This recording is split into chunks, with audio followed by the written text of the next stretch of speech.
बिस्मिल्लाहिर्रहमानिर्रहीम। छोटे दौरानिये की एक बड़ी बात।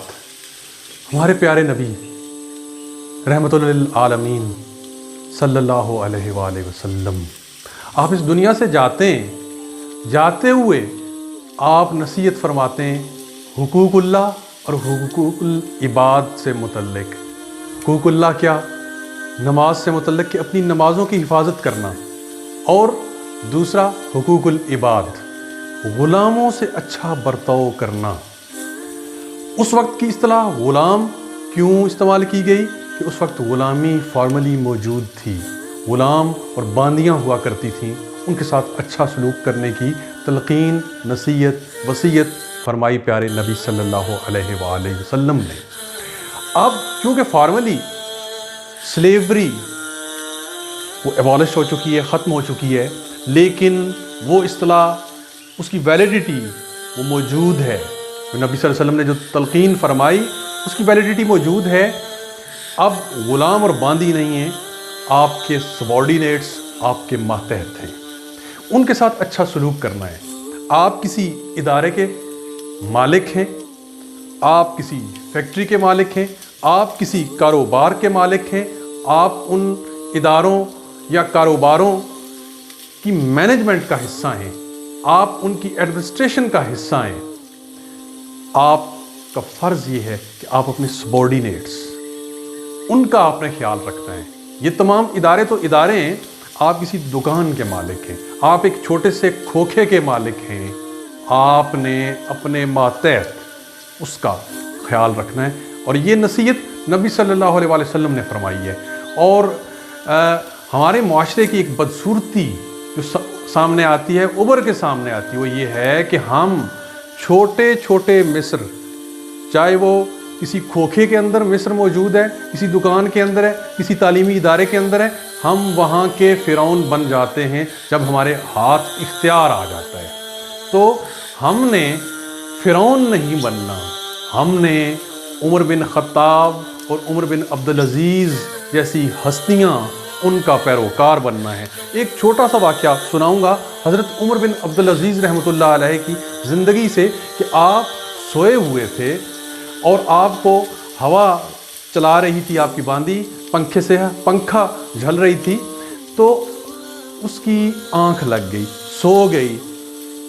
अमीरुल मोमिनीन जागते हैं गर्मी की वजह से, क्योंकि गर्मी का मौसम था, तो देखा कि लौंडी सोई हुई है, तो आपने उसे पंखा झलना शुरू कर दिया। इतने में उसकी आंख खुली, वो हैरान भी हुई और परेशान भी हुई कि अमीरुल मोमिनीन पंखा चला रहे हैं उसके लिए। तो आपने उससे कहा कि परेशान होने की ज़रूरत नहीं है, कि तुम भी मेरे लिए ये खिदमत सरंजाम दे रही थी, अगर मैंने कुछ देर ये काम कर लिया, तुम्हारे लिए पंखा चला दिया, तो इसमें मुज़ायका क्या है।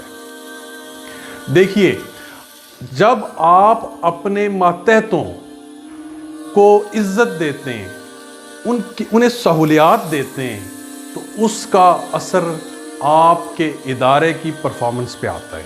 मैं छोटी सी मिसाल अपने उस्ताद मोहतरम की दूंगा। मेरी फील्ड क्योंकि एडवर्टाइजिंग की फील्ड रही, 10 साल 12 साल मैंने काम किया मिडास एडवर्टाइजिंग के साथ। वहाँ पे मेरे उस्ताद मोहतरम थे और मेरे इमीडिएट बॉस भी थे प्रोफेसर इरफान अफजल साहब। उनकी आदत क्या थी कि हम जब कभी लेट सिटिंग करते थे या लेट बैठे हुए हैं, तो हमसे पूछते थे, भाई घरों को क्यों नहीं जाते, अपनी फैमिलीज़ को टाइम क्यों नहीं दे रहे हो।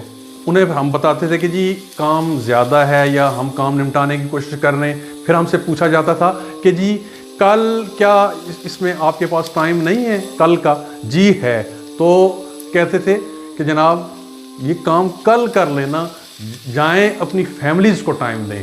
जब आपके मातहत वो मुतमईन होंगे अपनी फैमिलीज़ से मुतल्लिक, जब वो अपने ख़ानदानों को, अपने कुंबों को भी वक्त दे रहे होंगे, तो वो आपके इदारे के लिए अच्छी परफॉर्मेंस उसका मुज़ाहरा करेंगे।